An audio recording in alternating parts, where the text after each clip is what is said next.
Be sure to stick around for a special subscriber message at the end of this video. Well, the U.S. has breached through its gasoline consumption record again for a second time this summer. Previously, last year, the new record had been set at 9.899 million barrels per day of gasoline consumption.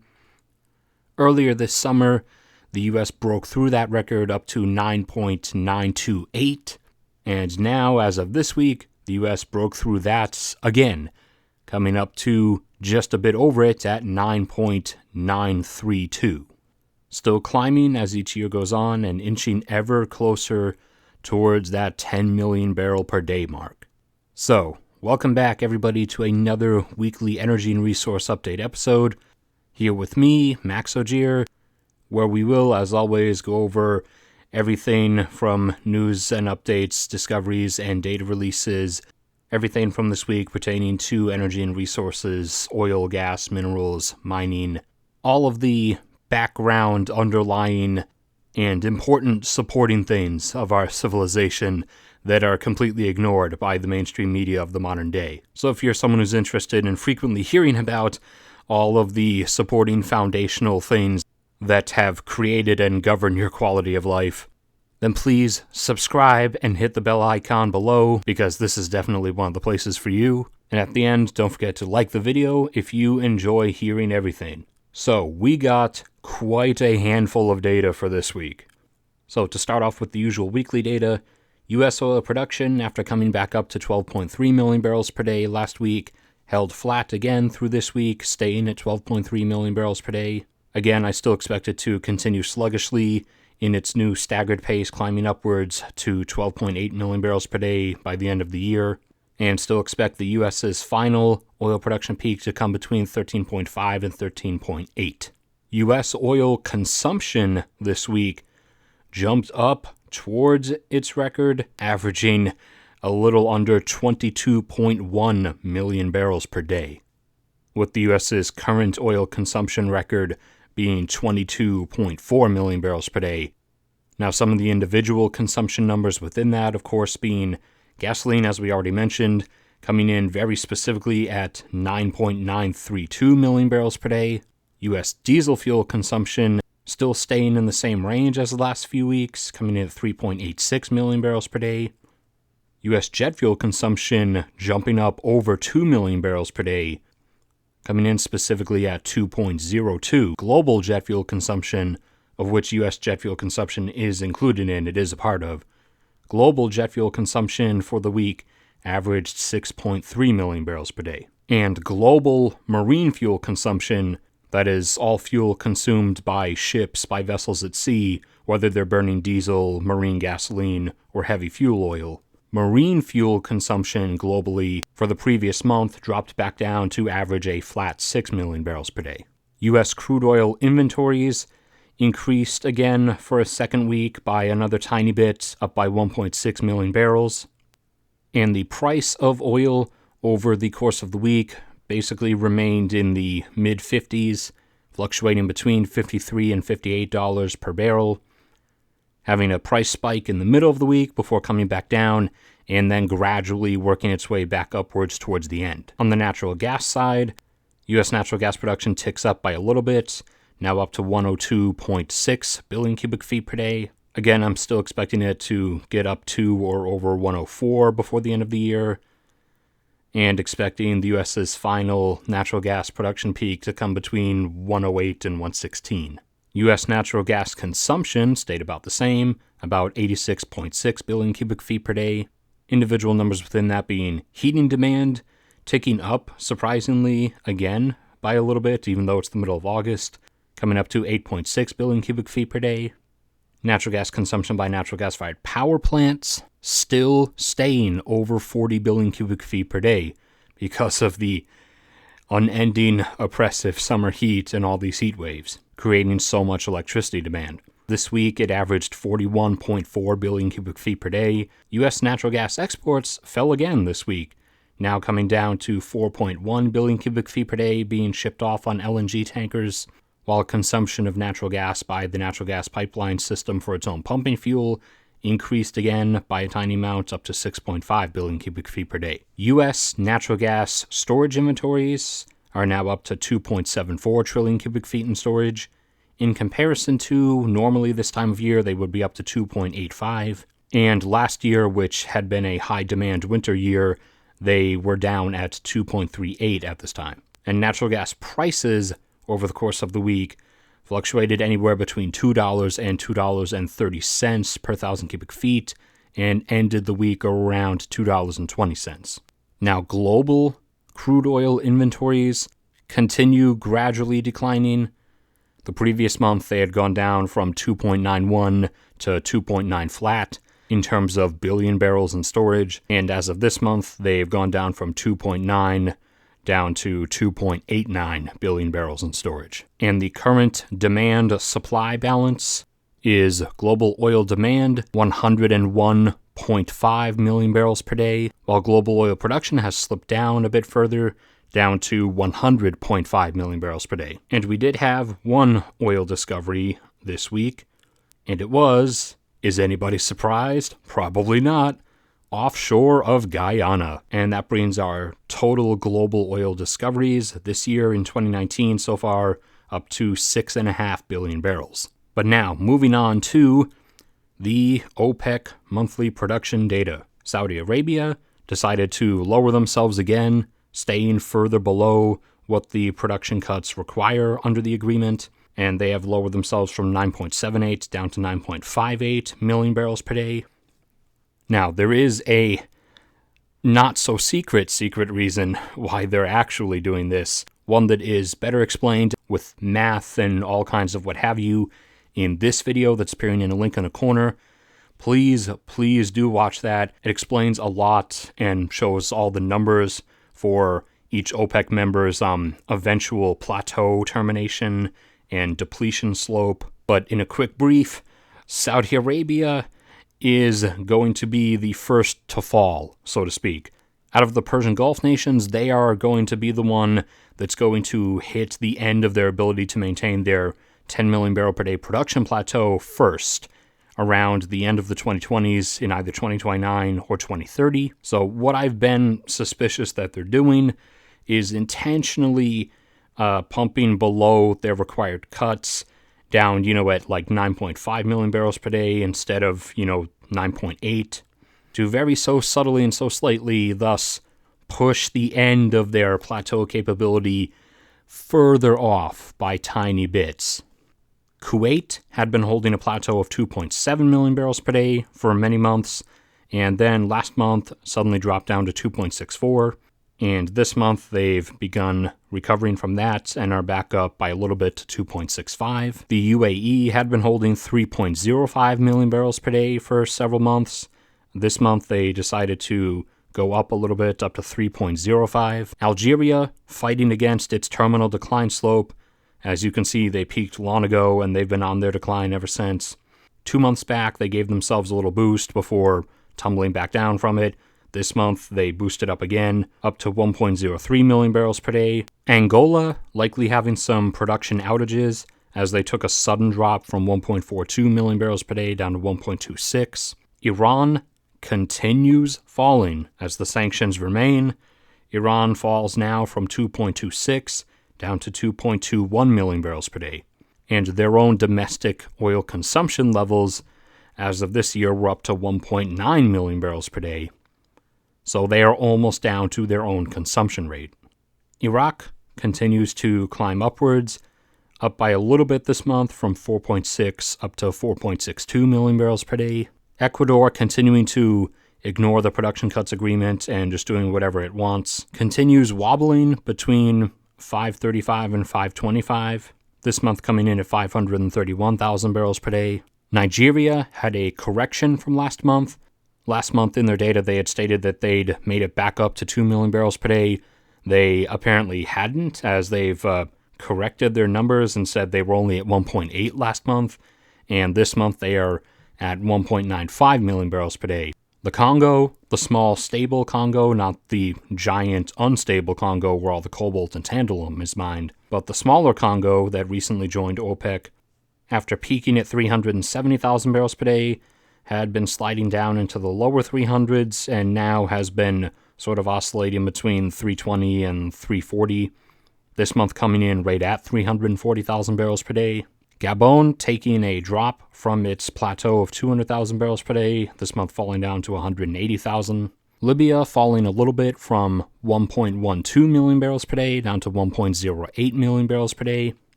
And Venezuela, after additional sanctions restrict U.S. oil industries from operating there, has taken another fall, as the small number of fields that were operated by U.S. industries now had to be shut down because the industry had to pull out. Venezuela's remaining oil production has dropped from 760,000 down to 620,000 barrels per day. A far fall from their plateau of around 3 million barrels per day that they were holding up to about 2 years ago. Now, moving on from that to the international oil production data. So, Azerbaijan seems to have had some sudden production outages, as even though they are on their terminal decline slope, they took a much larger sudden drop from the low 800,000s down to 769,000 barrels per day. Argentina continues to tick up and up by a few thousand barrels per day each month as they continue to increase production from the decently sized shale formation in their northwest. This month coming up from 500,000 barrels per day up to 508,000 barrels per day. Australia continuing to climb upwards as they are constantly adding liquids and condensate production from all those large natural gas fields they're bringing online off their northwestern coast. This month coming up from the 330s up to 353,000 barrels per day, although still far below their domestic consumption rate of 1.1 million barrels per day. And Brazil holding relatively the same-ish this month, coming in at 2.6 million barrels per day. Colombia stopping its decline briefly and coming back up to 890,000 barrels per day. Equatorial Guinea remaining flat at 156,000 barrels per day. Ghana continuing to hold its new production plateau of 214,000 barrels per day. India continuing its gradual downward slope, coming in at 677,000 barrels per day. Indonesia also continuing its terminal decline slope, very gradually losing 4,000 barrels per day of production each month. However, this month losing 5,000, and now coming in at 759,000 barrels per day. Kazakhstan also had some sudden production outages as they took a sudden drop from 1.96 million barrels per day down to 1.63. Oman holding their plateau a little bit under a million barrels per day, coming in again at 970,000. Qatar, again, after pumping around 600,000 or 700,000 barrels per day for the longest time, is now deciding they're just going to blaze through their reserves. As in the previous months, they had brought themselves way up to 1.46 million barrels per day, and as of this month, they brought themselves a little further up to 1.51. Turkmenistan continues to hold its new fallen plateau at 217,000 barrels per day. The UK, after bringing numerous new fields online in the North Sea and in its subarctic waters north of Scotland, now has resumed falling, now down to 1.08 million barrels per day. Thailand has jumped back up by a little bit, up to 242,000 barrels per day, and Vietnam has fallen back down from 240 down to 233,000 barrels per day. Now, the shale production data. The big player, the Permian shale in West Texas, eastern New Mexico, has finally resumed climbing again. It had stalled for the last several months. It got up to 4.17 million barrels per day, fell back down to 4.13, and then the last 2 months had been flat at 4.17 each time. This month, it has actually resumed climbing, now coming up to 4.35 million barrels per day.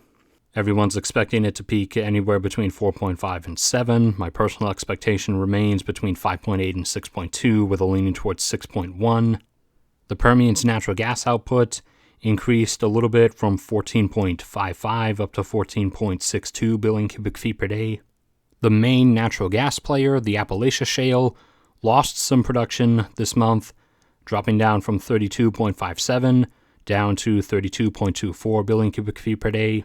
As it has begun to slow down, I'm still expecting its production to get up to between 36 and 42, and its peak to be more roughly between 37 and 39.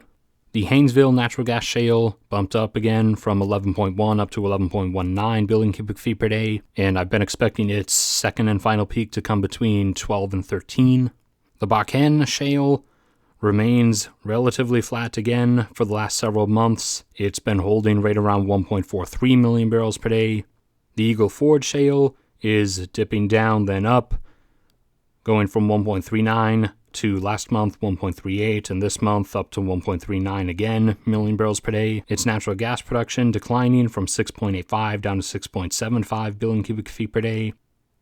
The Anadarko shale in Oklahoma dropping from 590,000 down to 582,000 barrels per day, while its natural gas production remained relatively flat this month, 7.56 billion cubic feet per day again, although overall on its decline slope after peaking at about 7.8 months ago. And the Niobrara shale out at the base of the Rockies increased a little bit from 736,000 up to 746,000 barrels per day, while its natural gas production dropped a little bit from 6.58 down to 6.56 billion cubic feet per day. All right, time for all our various metals. Gold still holding over $1,500 per ounce. As we are nearing, we're not at it yet and we haven't passed it yet, unlike with silver, but we are nearing the global gold production peak. Silver prices remained over $17 per ounce. Again, as repeatedly said, we hit the global silver production peak back in 2015 and have been going downwards ever since, while silver demand is constantly still increasing, especially for silver use in solar panels. If you want to see some of the math related to that, there's a video up here where that particular math is included, along with a bunch of other math, particularly correlating to whether or not we could have a population of 10 billion people living at first world living standards.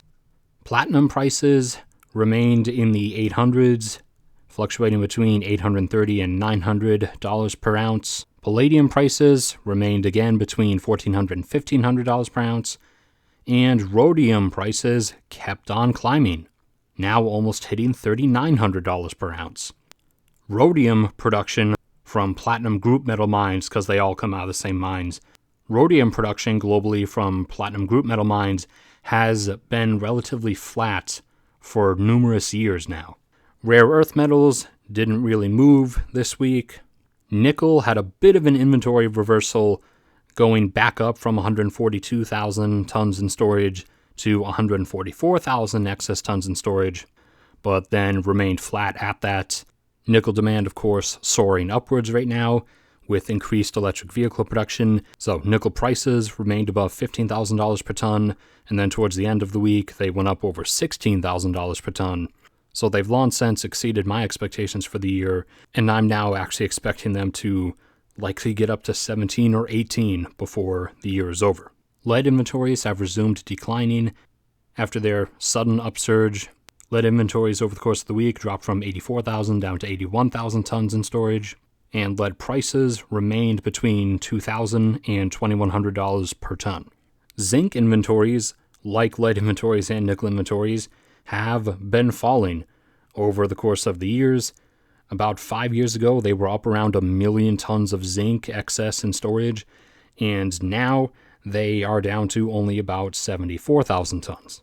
Zinc prices at the moment remaining between $2,200 and $2,400 per ton, not anywhere near their highest price they ever were, which was $3,500 per ton. Tin prices fluctuating around $17,000 per ton, primarily between $16,700 and $17,200.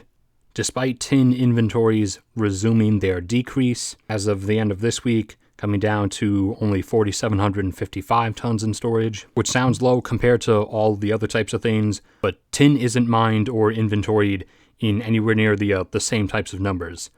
Like, for example, the height of tin inventories was only about 14,000 tons. And aluminum prices remaining around or just under $1,800 per ton, having dropped back down a bit and relatively stabilized, as aluminum inventories have been flat-ish over the last few years. Granted, way back in 2014, they were up at 6 million tons of excess aluminum in storage before they fell all the way down to about 1 million. And finally, to close out one of the metals we don't get to hear too much about, niobium, one of the critical alloying components along with things like titanium of high-strength steels. Niobium actually moved in its price, dropping down from $83 to $76 per kilogram. And apart from that, that's about it. But now here's the special clip promised for the end of this video. So, a select few of you with decent memories may remember I said that for every 100 total cumulative likes on all the videos I make over the course of the summer, I would collect one rock of coal. So to start things off, we have some of our more modest, more smaller pieces. I was able to collect. I love the reflective sheen on one side. Got some other ones of similar size. This one was pretty flat. Got this one, and you can see when you look from the side, you can see the striations and the different layers of plant matter that compacted to form it. This was a piece of a larger chunk that broke in the bag while I was actually carrying it back. But the best part of all was this right here. Behold, the mega chunk. Look at this piece. I was not expecting to find something this size, but when I saw it laying there, down in the grass on the side of the tracks, I had to get it. So, I'm not sure entirely about the weight. It feels like maybe 5 or 6 pounds. I'm not sure. But yeah, I've got plenty of good sheen on that side. And see where the striations from this angle? Yeah, from this angle on the side there, you can see them running across. But yeah, I was so excited to find this. The mega chunk. Yeah, so that's my collection of coal I got this time.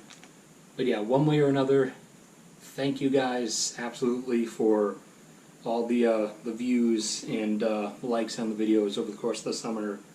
And I'm hoping you continue to do that as the future goes on. But we're up to, as of this recording, 3,118 subs now. So we'll see where that goes. Again, as always, anyone who wants to help me out, wants to contribute anything, all the links are down in the description below. The PayPal.me is the most useful thing. But regardless, thanks everybody, and I will see you all around next time.